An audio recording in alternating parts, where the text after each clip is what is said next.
Hi everyone, it's Reefer here. Welcome to this new Focus Friday video. Glad to have you back. Today we're going to do a walk through the reef, see how it's maturing over time, and show you a little bit more about the fish in this episode, and touching upon some other subjects as well as we come along. Hopefully the gimbal won't fail this time. I hope you didn't mind it in the last video, but somehow it failed, so well, let's see how it goes. So to start off, as you might have been aware if you're following this series, this is I think the 6th episode, so that means that the tank has been running for about 6 to 7 weeks. And that's a very short time in the lifespan of a reef. So, as you, if you have a reef tank, you might be aware that a reef takes a lot of time to mature. It has all kind of different phases, especially when starting off. And well, this tank is the same in that regard. So, this week, after a long time of being gone, I finally noticed some cyano algae,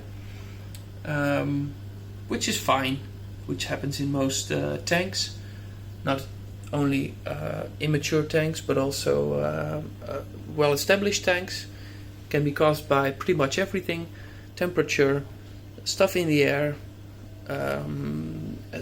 current, whatever, you name it, it's all possible. So well, as well in this tank. So you saw a spot over there, and then there's also a little bit over here. I'll try to I'll remove it, so I'll use my turkey blaster to remove it, and then of course it will probably come back for a couple of more times, and then hopefully it will solve itself over time, which I'm sure it will. So other than that, the tank has been doing pretty well over the last week. No big issues. I still need to fix my Reefscape, so it's not too bad. So that's why I probably haven't had found the courage and the time yet to start building on it. So it's fine, but it's not great. So I still need to do it, and I will. But yeah, well, there's a time and place for everything, and just haven't gotten around to it. Same goes for the UV. I still need to install the UVC. Same story, I will, but yeah, I need to make some hard plumbing for that. So in due time. As you can see, I bought a new, what should we call this? I'm not sure what the name for this thing is. I would call it a sea urchin, but I'm sure it's not. So maybe it is, but the black one at least. I wanted one for a pretty long time, but never gotten around to it. Tank was a little bit too small for it, since when you get stung by these, they can sting pretty bad. But I've had these caudernies for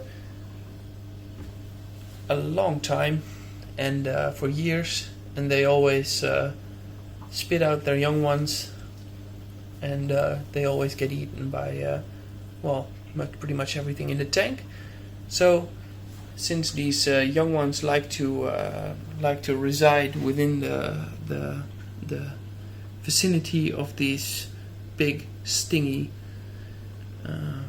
well, stingy things, not sure what the English word for that is, but they'll get in between and make sure that the other fish are not tempted to eat them, since they will get stung pretty bad by this urchin.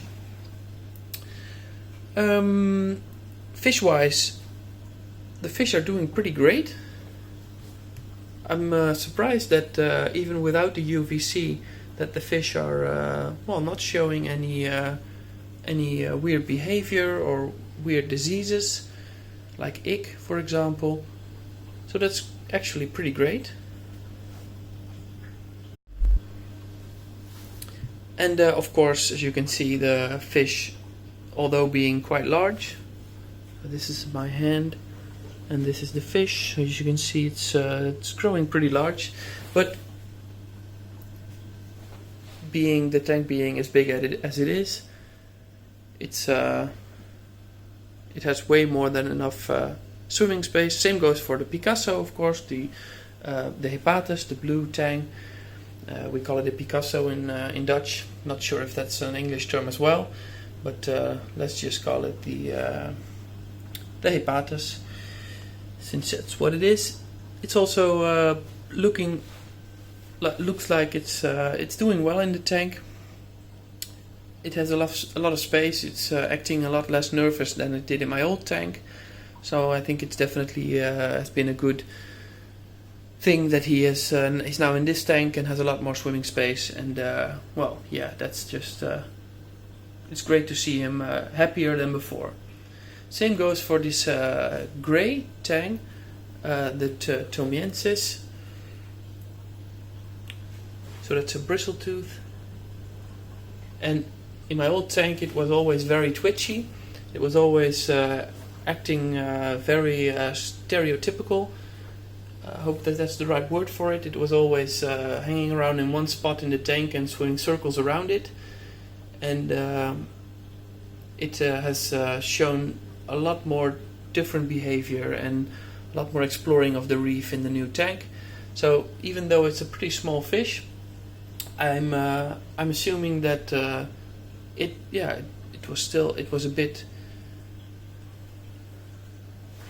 was a bit confined within the old tank, so it didn't have enough swimming space.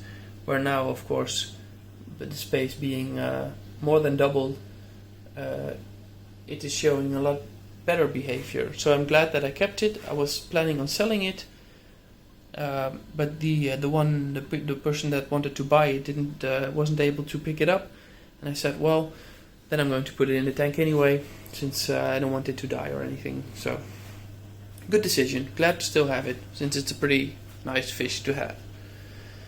Also the shoals, so the Evansi Antias are still going strong, and then these small chromis are also hanging on tight. The chromis are a bit more scared. When you do this, they will swim away. They're already returning, probably because they want food. Pretty common behavior around 6 p.m. because that's what it is right now, and it's time to feed them. As you can see, I haven't put any mastic on the window yet because it was already a bit late, so I'll do that on Sunday. Let's walk through the other side of the reef to give you a view from this side as well in the last 2 minutes of this video. So the sand sifting Goby is doing a great job as always, also looking pretty happy and sifting away.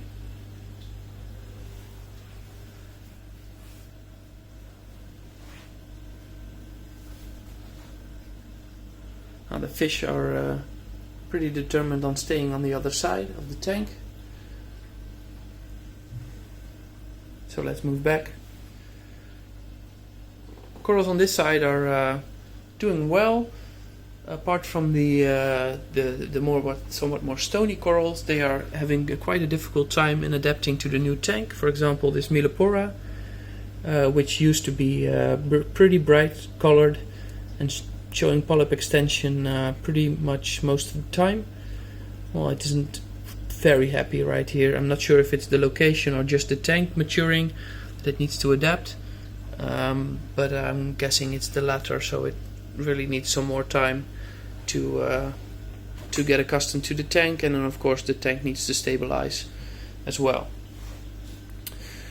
So that's pretty much all I have to tell you today. I hope you enjoyed the video. We're already 10 minutes in. Time flies when you're having fun, I guess. And I'll see you in the next video. So bye bye and have a very nice weekend.